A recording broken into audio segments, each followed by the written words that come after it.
Merci d'être fidèle à nos programmes et bienvenue sur ITV Le Journal. Et c'est parti pour un quart d'heure d'information. Coronavirus, d'abord, le Sénégal n'a pas eu de cas importés depuis plus d'un mois. Deux ont été signalés aujourd'hui à Ziguinchor et Kédougou. Le cas de Kédougou, justement, il a fait Mali-Burkina à pied avant de rejoindre la région à bord d'une moto. Les explications du gouverneur de Kédougou, Sayar Ndao. Nous venons au niveau de la région de Kédougou d'avoir un cas de Covid-19 qu'on a testé positif et ce cas c'est un cas importé parce qu'il s'agit d'un jeune de 23 ans, sénégalais bien sûr, qui n'est pas de Kédougou, il transitait pour continuer sur Kolda. Et ce jeune a quitté le Burkina Faso et tenez-vous bien, il a marché pendant un mois pour arriver au Sénégal. Donc il est entré par les points non normalisés et suite à cela il a regagné Kédougou pour ensuite continuer sa route sur Kolda. C'est au niveau de la sortie de la ville que la police l'a intercepté et l'a mis aussitôt à la disposition du médecin-chef de district. C'était le 17 mai. Il a été aussitôt placé en isolement. Donc après 6 jours d'isolement, il a été testé négatif, mais il ne présente aucun signe. Il est asymptomatique. Donc là, le cas importé qui nous est venu aujourd'hui, puisque là, Kédougou n'avait pas enregistré de cas de Covid-19. Mais je voudrais juste rassurer l'ensemble des populations de Kédougou, leur dire que c'est un cas qui n'a pas fréquenté une famille ici, parce qu'il n'habite pas Kédougou. Donc il devait continuer son chemin, mais entre-temps, par la vigilance des forces de défense et de sécurité, il a été contrôlé, interpellé et mis en isolement aussitôt par les services du médecin-chef de district. Donc c'est le lieu de remercier encore une fois la vigilance des forces de défense et de sécurité, mais aussi remercier la promptitude des agents de santé qui, avec l'équipe du médecin-chef, aussitôt ont réagi pour le placer en isolement, ce qui nous a permis quand même d'amoindrir les risques et de très tôt circonscrire quand même ce cas. Voilà, on est actuellement à la recherche des cas, peut-être probablement, qui ne devront pas être nombreux parce que c'est quelqu'un qui n'a pas fréquenté beaucoup de monde, donc il était sur la route. Il s'est fait consulter depuis Ouagadougou jusque-là, il s'est fait consulter 2 fois au Mali et au Burkina, mais c'était pour un peu des douleurs qu'il ressentait parce qu'à la marche, pour un mois de marche, c'était pas facile. Mais toutes les consultations ne l'ont pas empêché de continuer son chemin et jusque-là, vraiment, il est arrivé à Kédougou, également intercepté. Donc voilà la situation. Donc Kédougou a un cas. Transition pour aborder le bilan du jour. 67 nouveaux cas testés positifs au Covid-19. Il s'agit de 49 cas contacts, 16 cas communautaires et 2 cas importés, comme je le disais tout à l'heure. Tout de suite, le point du jour avec Dr Aloïse Waledjouf. Ce samedi 23 mai 2020, sur 934 tests réalisés, 67 sont revenus positifs, soit un taux de positivité de 7,17%.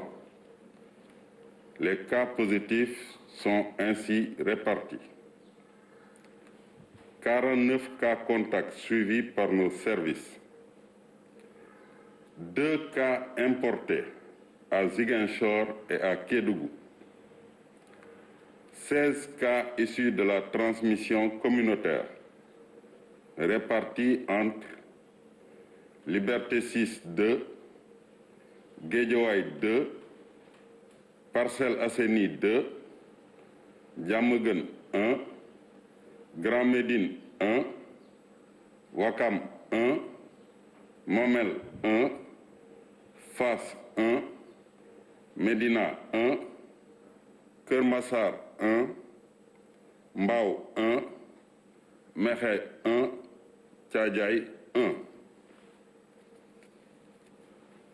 105 patients hospitalisés ont été contrôlés négatifs et déclarés guéris. 12 cas graves sont pris en charge dans nos services de réanimation. L'état de santé des autres patients est stable. Le Sénégal a enregistré son 34e décès lié à la Covid-19. Il s'agit d'un homme âgé de 62 ans dont le test post-mortem est revenu positif. Le ministère de la Santé et de l'Action sociale présente ses condoléances à la famille éplorée. Et nous parlons à présent de la Korité qui marque la fin du mois de Ramadan. La famille omarienne l'a célébré ce samedi. Le khalife de la famille ainsi que l'imam ont chacun effectué la prière à domicile. Seuls quelques fidèles ont fait le déplacement, mais avec le respect strict des mesures préventives. Reportage Omar Khan et Moussa Fall. Tous les deux ont effectué la prière à leur domicile respectif. Chez le khalife, c'est le petit frère qui a dirigé la prière. Chez l'imam, c'est le fils. Chez le khalife Thierno Madani, il faut afficher une température de moins de 38 degrés et se désinfecter les mains pour entrer. Ici et là, seuls les membres de la famille et quelques voisins sont venus effectuer la prière, pas plus. Après la prière, place aux déclarations, l'imam Thierno Seydou Nouroutal a donné les raisons qui ont poussé la famille à rompre le jeûne et a beaucoup insisté sur l'union des musulmans au Sénégal. jullit yi nañu fexe nekk benn loolu mooy defar diine jullit yi nekk benn kal bunyaanul marsuus. Que les musulmans s'unissent car c'est ce qui fait la force de la religion. Ce qui peut faciliter cette union, c'est la confiance. Chacun de nous doit faire confiance à l'autre. Personne n'ose dire qu'il a vu la lune après 29 jours de jeûne alors qu'il ne l'a pas vue. Même si quelqu'un dit avoir vu la lune alors qu'il ne l'a pas vue, toi, tu dois rompre et c'est lui qui est entièrement responsable. De notre côté, ceux qui nous ont dit avoir vu la lune sont des imams dans plusieurs endroits. Donc la charia nous impose de rompre. Mais au Sénégal, les gens pensent que seuls les marabouts doivent observer la lune alors que tout musulman peut observer le croissant lunaire.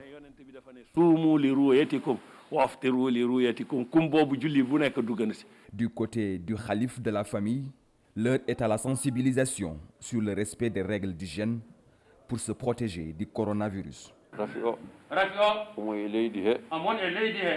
Le virus est bien présent dans le pays. Ne croyons pas que le virus est parti avec le ramadan. Le virus était là avant le ramadan. Il était là durant tout le mois de Ramadan. Le Ramadan est fini, mais ce virus est encore là. Donc faisons très attention. Ne négligeons pas les règles d'hygiène et que Dieu nous protège. Une partie de la communauté musulmane a célébré l'Eid el-Fitr ce samedi. La Commission nationale d'observation du croissant lunaire, elle, se réunit ce soir pour observer la lune. Omar Khan, la majorité des musulmans du Sénégal vont certainement célébrer la Korité demain. Un tour au marché Tilène, pas si animé contrairement aux années précédentes. Les clients se font désirer même si le marché est très bien approvisionné. Cheikh Hassan Fall, Mafal Fall. Le marché Tilène à l'heure des emplettes.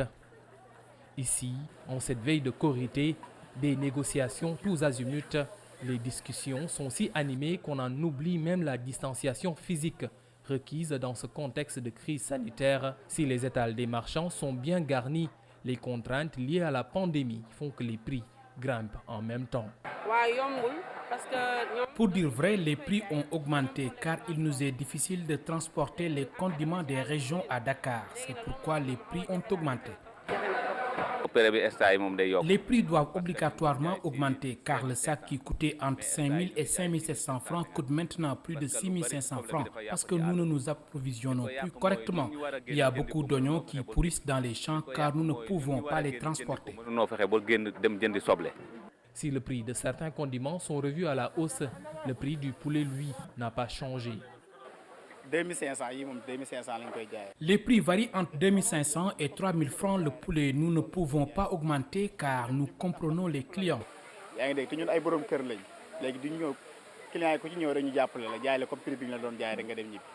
La seule fausse note ici, l'absence de rush sur les lieux. Sur place, les clients se font encore désirer. L'année passée, en cette période, nous comptons les ventes par vingtaine. Et ici, c'est bondé de monde. Mais là, il n'y a rien. D'antan, nous pouvions écouler près de 300 sacs en moins de 2 jours. Mais comme vous le voyez là, j'ai mes 200 sacs qui n'ont presque pas bougé.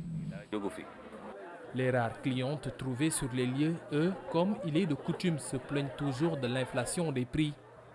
alors que les dépenses quotidiennes ne font pas totalement l'affaire.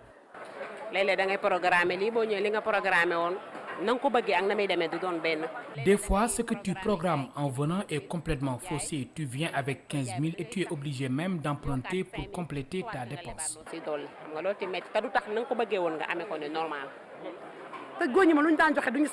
C'est difficile, surtout que nos époux n'ont pas augmenté la somme qu'ils donnaient en guise de dépenses quotidiennes. C'est délicat. Si le marché Tilène est assez bien fourni en condiments pour accompagner les différents mets prévus à l'occasion de la Korité, prévue au plus tard dimanche 24 mai, les commerçants, eux, attendent toujours le grand rush des clients. Merci beaucoup, cher Hassan Afa, pour ce reportage réalisé au marché Tilène. Et dans le reste de l'actualité, ce public reportage que nous vous proposons ce soir, la délégation à l'entrepreneuriat rapide de la DER et la Banque agricole ont débloqué 1 milliard de francs CFA pour acheter les stocks d'oignons et de pommes de terre en souffrance dans les magasins. Des délégations de ces deux institutions ont visité la zone d'Eniaï et la vallée pour rencontrer les acteurs de la filière horticole. Public reportage signé Boubacar Dia. Des dizaines, voire des centaines de sacs d'oignons et de pommes de terre qui attendent de potentiels acheteurs déposés sous des arbres, au soleil ou même dans des entrepôts.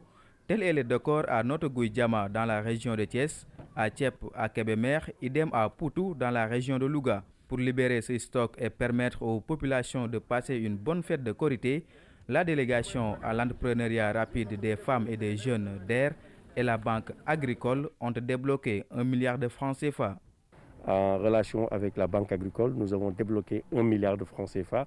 Depuis hier, les notifications de crédit sont tombées, les commerçants sont là, ils ont l'argent, ils sont en train d'acheter. Depuis la semaine dernière, déjà, ils ont fait des commandes. L'objectif étant d'aller à 3 milliards de francs CFA au besoin. Nous sommes en discussion aussi avec PAMECAS, avec qui nous avons structuré une ligne de financement de 500. Un financement venu à point nommé, d'où le satisfecit des producteurs de la zone d'Eniaï. La DER est venue à son heure parce que pendant que nous demandions à ce que l'ARM ait des fonds pour réguler le marché, la DER a réagi grâce à l'intervention du ministre de l'Agriculture par l'intermédiaire de son directeur de l'horticulture. Ils ont réagi en nous aidant à injecter dans le secteur beaucoup de milliards pour permettre aujourd'hui aux commerçants de venir à temps acheter la production horticole dans la zone d'Eniaï. Actuellement, vraiment, nous, en tant que producteurs horticoles de la zone d'Eniaï, de Kayar à Lompoul, en passant par Notogoudiama et Mboro, nous sommes très satisfaits de la commercialisation de la pomme de terre.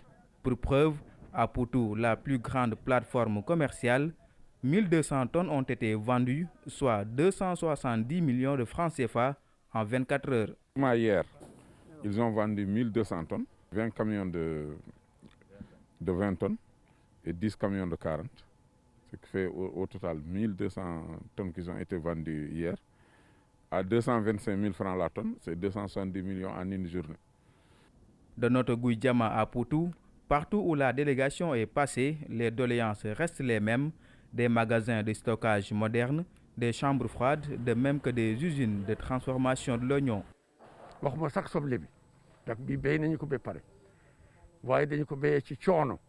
Je ne vais même pas parler des oignons car nous les avons déjà labourés et même si c'était très difficile d'y arriver, ce que nous demandons aujourd'hui à la DER, c'est de nous aider avec l'aide financière annoncée par le président Macky Sall pour que nous puissions moderniser notre manière de travailler. Il nous faut du solaire, il nous faut des comptes à gouttes, nous avons besoin de magasins pour pouvoir stocker nos oignons. Et il nous faut aussi des systèmes de transformation pour pouvoir traiter les oignons. Et tout ne peut pas être fait, mais je pense que déjà une aide nous permettra d'avancer et d'avoir une agriculture un peu plus moderne. Le délégué général de la DER rassure, selon Pape Amadou Sarr, ces revendications sont réalisables dès ce mois de juin. Notre objectif aussi, c'est de mettre en place des chambres froides, des aires de conditionnement, des unités de transformation pour produire l'oignon séché, l'oignon en poudre, pour vraiment conserver l'oignon aux 6 mois ou 1 an au-delà, comme ça se fait en Europe. Il n'est pas question que l'oignon pourrisse par terre ou que les sacs se détériorent. Notre objectif aussi, c'est d'accompagner cette interprofession en mettant en place une unité de production d'emballage de sacs pour qu'on n'importe plus ça de la Chine. Et tout cela, c'est quelque chose qui est possible, qu'on peut démarrer dès ce mois de juin-ci, avec l'accompagnement de l'ARM, la direction de l'horticulture et tous les acteurs. Lors de ce déplacement vers les acteurs de la filière horticole, la délégation composée de la DER, de l'Agence de régulation des marchés, du ministère de l'Agriculture, a visité la maison de stockage et séchoir d'oignons de Darou Khoudoss. La délégation s'est aussi rendue à Dagana et à Podor pour là aussi rencontrer les horticulteurs de la vallée. C'était donc le reportage signé Boubacar Dieng et Moussa Fall. Et voilà, c'est la fin de ce journal. Merci beaucoup de l'avoir suivi. Un merci à toute l'équipe de la régie.